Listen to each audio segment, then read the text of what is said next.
Welcome everyone to another episode of AEW Dark. Tonight we start with Kip Sabian up against ACH. Also, Chris Statlander steps into the ring to take on Allison Kay.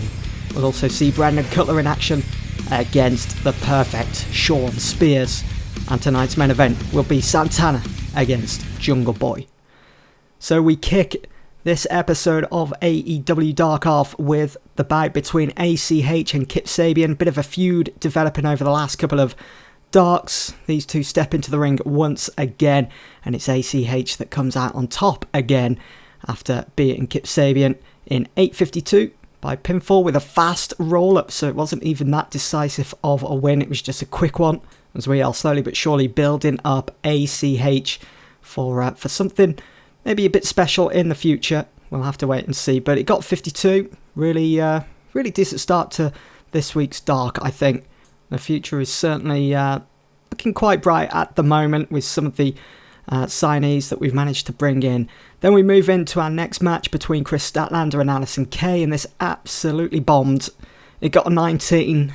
It's really disappointing to see. It was, their in-ring performances, well, exactly the same at 34 there. It's pretty decent for the women's division here in AEW.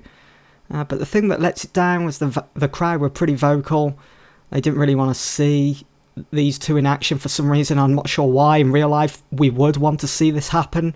They're both fantastic workers. But it was Allison Kay that picks up the win against Chris Statlander after 3 minutes 32 with a cutthroat. And after the match, Allison Kay continues to beat down Chris Statlander. Marty Bell heads out to the ring. We've seen these two together before.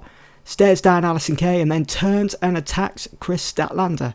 Once finished, both Allison Kay and Marty Bell hug each other, raising one another's arms. They both leave the ring arm in arm as Statlander watches on from the canvas. So Marty Bell, Allison Kay teaming up once again. We saw a small stint of that in real life on NWA Power, and maybe we can advance that in weeks to come here on Dark or even on Dynamite. So that gets a 24, not bad. Something to keep an eye out, I'm sure, for the next couple of weeks as we move into our next segment, which is an extremely short match between Brandon Cutler and Sean Spears. It's the perfect Sean Spears that gets the win after 4 minutes 44. He hits Brandon Cutler with a perfect 10 and gets the 1, 2, 3. Sean Spears performing a lot better than Brandon Cutler with a 53 there, Cutler with a 37. We haven't seen much of Cutler in this series, but you can certainly expect to see more of him as we try and integrate him here on Dark as we start to transition Dark into being an actual B show.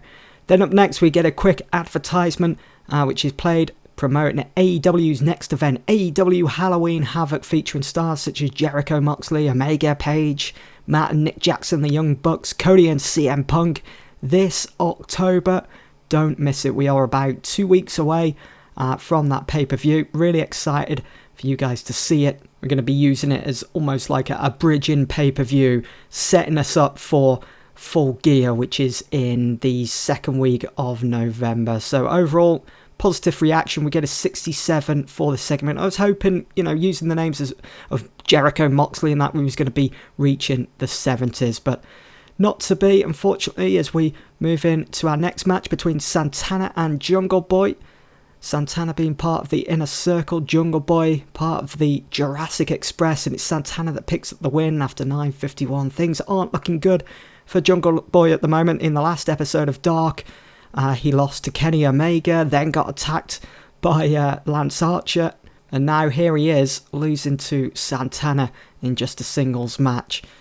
Decent match, another 53. ACH and Kip Sabian got 52, this got 53. We're kind of plateauing at the moment. We're around about the 50 mark, 60 mark for Dark, and as they say, consistency is key. We move into the next segment, one that was totally unexpected. Pac, flanked by his Death Triangle teammates Pentagon Jr. and Rey Fenix, makes his way to the ring holding his TNT Championship. He picks up a mic on his way into the ring. Tonight, I'm feeling generous. Tonight, I'm willing to help out this shitty little show, Dark.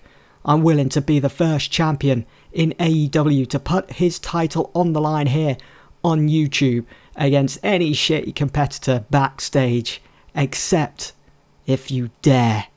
So we're making a bit of history here, the first ever title to be defended on AEW Dark, and it's Pac putting his TNT Championship on the line with an open challenge. It gets an 82 this segment. It's just typical Pac for you. And who accepts but none other than Ricky Starks. He debuts here in AEW, but on Dark. It's a decent debut as well, as his cocky gimmick got an initial rating of great, so that's good to see, and we'll definitely be hearing more from Ricky Starks. But fortunately for him, he comes up empty-handed. He does lose to Pac, as Pac retains his TNT Championship, making defense number 2. And Pac seemed off his game in this match. I'm not sure whether that's because it's on Dark. I'm not sure. Normally he's a pretty consistent worker, Pac, but obviously not tonight, as the match gets a 56. Maybe if he wasn't off his game, we'd probably be busted into, I don't know, maybe the late 60s, 70s. But overall, the show gets a 58, which I think is our best yet.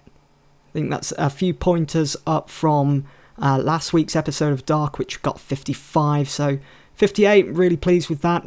Still going from strength to strength, putting more focus on Dark. Again, still slowly but surely making that transition to making Dark be that actual B show for AEW. That's it anyway for this edition of AEW Dark. Hope you enjoyed. Thanks for watching.